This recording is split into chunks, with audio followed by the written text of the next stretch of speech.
Oh, chapter 13. The big day arrives.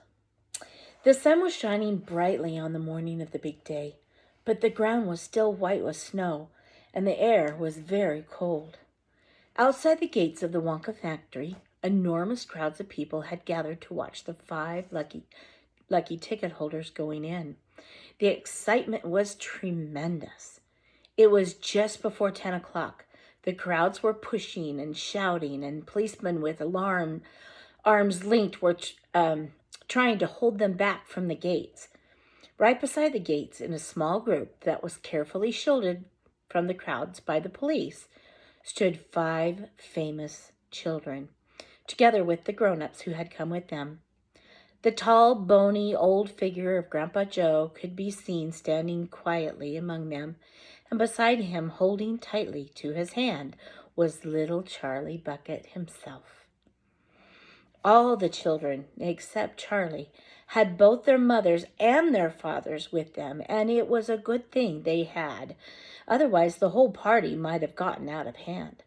They were so eager to get going that their parents were having to hold them back by force to prevent them from climbing over the gates.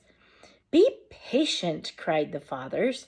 "Be still. It's not time yet. It's not 10 o'clock.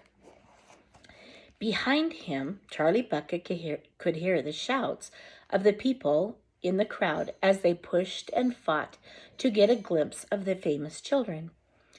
There's Violet Beauregard," he heard someone shouting. "That's her all right. I can remember her face from the newspapers." "And you know what?" somebody else shouted back. "She's still chewing that dreadful old piece of gum she's had for 3 months.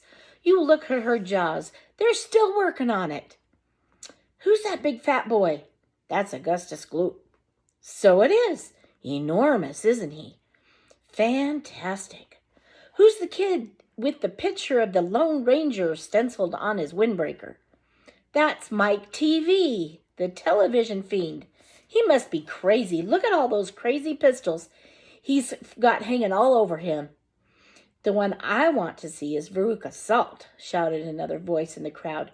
"She's the girl whose father bought up 500,000 candy bars and then made the workers in his peanut factory unwrap every one of them until they found the golden ticket. He gives her everything she wants, absolutely everything. She only has to start screaming for it, and she gets it. Dreadful, isn't it? Shocking, I call it. Which do you think is her?" "That one, over there. On the left, the little girl in the silver mink coat." "Which one is Charlie Bucket?" "Charlie Bucket? He must be that skinny little shrimp standing beside the old fellow who looks like a skeleton. Right close to us, just there, see him? Why, he hasn't got a coat on in this cold weather." "Don't ask me, maybe he can't afford to buy one. Jeepers, he must be freezing." Charlie, standing only a few paces away from the speaker, gave Grandpa Joe's hand a squeeze, and the old man looked down, and Charlie smiled. Somewhere in the distance, a church clock began striking 10.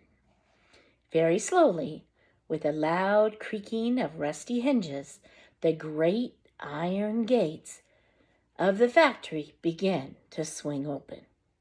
The crowd became suddenly silent, and the children stopped jumping about. Their eyes were fixed upon the gates. "There he is!" somebody shouted. "That's him!" And so it was.